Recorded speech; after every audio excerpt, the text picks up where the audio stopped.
Hello everyone, myself Dr. Amit Kamte. I am a reproductive medicine consultant and cosmetic gynecologist from Pune. आज हम जानेंगे कि Covid vaccine pregnancy और lactation में दे सकते हैं क्या, और अगर दे सकते हैं तो क्या प्रिकॉशंस लेना चाहिए। प्रेग्नेंट फीमेल्स जो है उनको कॉम्प्लिकेशंस कोविड के होने के 3 टाइम्स मोर चांसेस रहते हैं, उसमें भी सीवियर कॉम्प्लिकेशन होने के चांसेस 8 टाइम्स ज्यादा है। दो स्टडीज दिखाती है कि mortality in pregnant women and non pregnant womens are same, but their complication rates are way higher than a non-pregnant female. Benefits of vaccination. Vaccination not only prevents the infection in you but also people around you. 95% prevention of infection देखा गया है with vaccination, और vaccination से serious complication and मॉर्बिडिटीज के chances कम होते हैं। Pregnant females में complication of morbidity and ICU admission उनके चांसेस ज़्यादा रहते हैं, तो वो भी जो स्टडीज आए हैं अब तक के उससे देखा गया है कि उनके चांसेस उनमें कम हो सकते हैं। तो जो वैक्सीन अवेलेबल है आजकल, तो वो 2 टाइप के वैक्सीन हैं, एक है वेक्टर बेस एंड दूसरा है mRNA बेस। वैक्सीन कैसे एक्ट होते हैं ये देखेंगे। जो वैक्सीन दिया जाता है तो mRNA बॉडी में जाके सेल के अंदर जाता है और उससे एक स्पाइक प्रोटीन बनाता है which mimics the spike protein of COVID-19 virus. वो स्पाइक प्रोटीन जब सेल से बाहर आता है तब उसके अगेंस्ट एंटीबॉडीज बनते हैं। उसकी वजह से कभी कभी कुछ पेशेंट्स को बुखार आना, बॉडी एक होना और हेडेक होना, ये साइड इफेक्ट देखे जाते हैं, और उसके बाद पेशेंट को इम्यूनिटी आती है। जो mRNA है वो बॉडी में डिसइंटीग्रेट हो जाता है, ये स्टडीज में हमने देखा है। अब हम देखेंगे कि कोविड वैक्सीन प्रेगनेंसी और लैक्टेशन में दे सकते हैं क्या, तो ये थोड़ा सा ग्रे जोन है। अभी तक जो भी स्टडीज आए हैं वो प्रॉपर फुल प्रूफ नहीं है।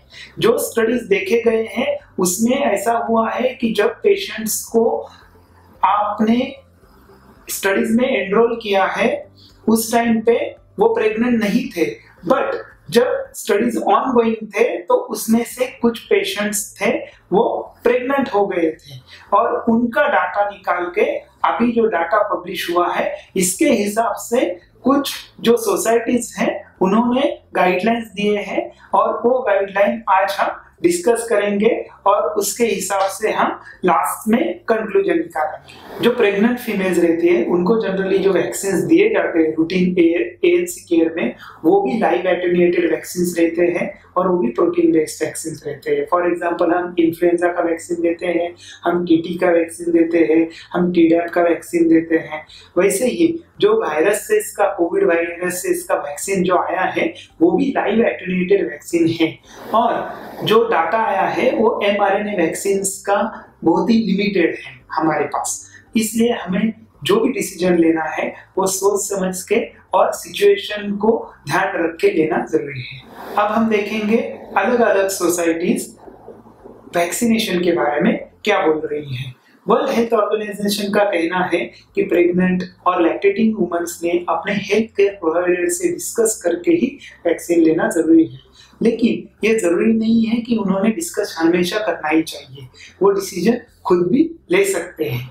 ACOG, RCOG, American society of foetal medicine, इन सबका मानना ये है कि प्रेग्नेंट वुमन को वैक्सीन देना चाहिए और लैक्टेटिंग वुमन को वो हमें ऑफर करना चाहिए, लेकिन ये सब हेल्थ केयर के निगरानी में ही होना जरूरी है। According to RCOG and NCBI, pregnant women and breastfeeding women should be offered a vaccination and be risk to be outweigh the benefits। ये ध्यान में रखना चाहिए और उसके हिसाब से वैक्सीनेशन शेड्यूल करना चाहिए। उसके बाद CDC और फिगो ये दोनों बोलते हैं कि प्रेग्नेंट वुमन को बाय चॉइस कोविड वैक्सीन मिलना चाहिए। उनकी रिस्क प्रेगनेंसी में कोविड इन्फेक्शन से बहुत ज़्यादा होती है, लेकिन हमें कंपलसरी ये वैक्सीनेशन उन पे लादना नहीं चाहिए, ये वो खुद डिसीजन ले सकते हैं। उसके बाद हम अब इन सब सोसाइटी ने जो बोला है उसका एक लास्ट समरी और कंक्लूजन देखेंगे। जो प्रेग्नेंट फीमेल है, लैक्टेटिंग फीमेल है, अगर उनके एरिया में there are number of patients are increasing, वो जहाँ रहते हैं वहाँ बहुत सारे इन्फेक्शन के चांसेस ज़्यादा है, तो वो अपने डॉक्टर की सलाह से, डॉक्टर की निगरानी में जाके वैक्सीन ले सकते हैं। इसके लिए आपके डॉक्टर की सलाह ज़रूर लें, उनसे पूरा डिस्कशन करें और फिर ही निर्णय लें। अभी ये प्रश्न पूछा जाता है कि कोविड वैक्सीन प्रेगनेंसी में लेंगे, लैक्टेशन में लेंगे तो उसका बेनिफिट बेबीज को मिलेगा क्या? तो अभी तक इसके पूरे स्टडीज आए नहीं है, लेकिन ये देखा गया है कि जब मदर को कोविड इन्फेक्शन होता है तो उसके कुछ एंटीबॉडीज, जो आईजीजी एंटीबॉडीज हैं, वो प्लासेंटा क्रॉस करके बेबीज में पाए गए हैं।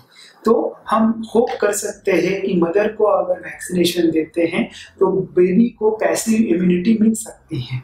दूसरी बात यह है कि ब्रेस्ट मिल्क में जो एंटीबॉडीज आती है वो IgA टाइप के एंटीबॉडीज रहेंगी, तो ही बेबी को बेनिफिट रहेगा of giving vaccine to the mother. Otherwise इसका बेनिफिट सिर्फ मदर को रहेगा। इसके अभी तक स्टडीज प्रॉपर आए नहीं है, इसलिए इसके बारे में अभी हम कमेंट ज़्यादा नहीं कर सकते हैं।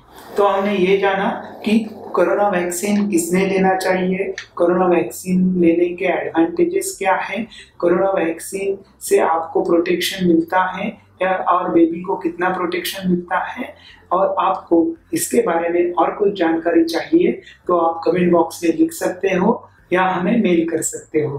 Kindly like, share and subscribe our channel. Thank you.